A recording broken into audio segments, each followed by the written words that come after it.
Okay, so here is example number 2. So this would be an inelastic collision. Okay, a 3,000 kilogram truck traveling at 50 kilometers per hour. You're welcome. I made it 13.9 meters per second for you. Strikes a stationary 1,000 kilogram car, locking the two vehicles together. Okay. What is the final velocity of the two vehicles and how much of the initial kinetic energy is so-called lost in the collision? Okay.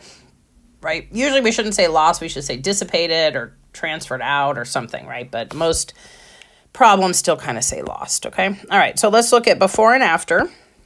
Okay. And in theory, you don't really even have to convert the units for these, right? Because all the units are the same, but you know, unless you're in a super time crunch, I would just always use meters per second. Okay. So that guy's 13.9 meters per second. That guy starts at rest. Okay. That was convenient. Okay. And then after, right, the cars are going to be locked together. Okay, so I don't know why they show it like this in the picture, because come on, that car, well, I guess it maybe could have flipped up there, who knows. Okay, final. All right, okay, so we want to set up our conservation of momentum. Okay, so M truck, V truck initial, plus M car, V car initial equals their combined mass after and their V final. Okay, and that's 0. Okay, so in an inelastic collision, you don't have to do the simultaneous solve, right? Because everything you know, because they have the same velocity afterwards. Okay, I mean, I guess there could be a situation where not, but okay, and then that's 1,000, so that's 4,000 kilograms times VF. Okay, boom. All right, so then the final velocity is going to be, I don't know why I just didn't put 0.75, 13.9, 10.4. Okay, 10.4 meters per second. Okay, which is slower than the than the truck came in, which makes sense, right? The truck's not going to get faster after it hits another car. Okay, all right, so you can see inelastic's easier because I don't have to do a bunch of stuff. Okay, simultaneous and stuff. Okay, but I can still find my initial kinetic energy of the system.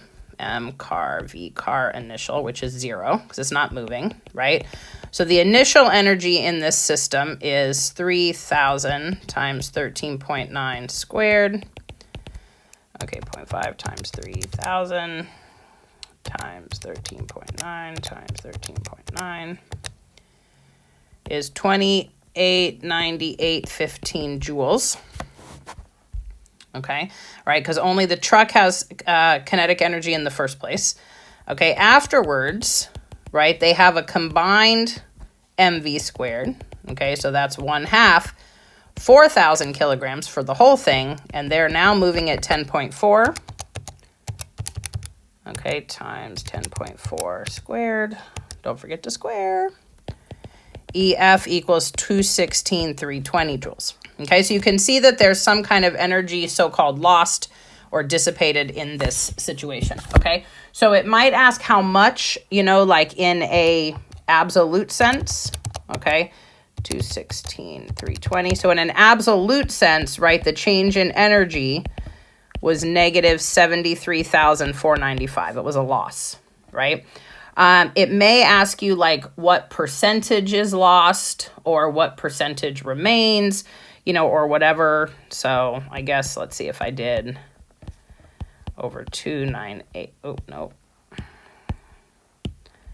289,815. 216 divided by 289,815. Okay, that's about 0.75. Okay, so that's about a 75% is there afterwards. So that's about a 25% loss.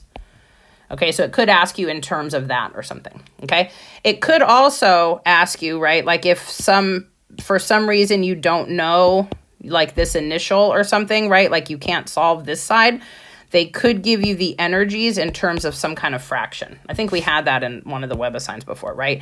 So it might say like, you know, the initial energy is not equal to the final energy. Maybe it lost 20% or something, right? So then only 0.8 of the initial would be available for the final, right? Or something like that, right? And then you might have to solve that out and then go back and solve that, okay? Just depending on the situation, okay?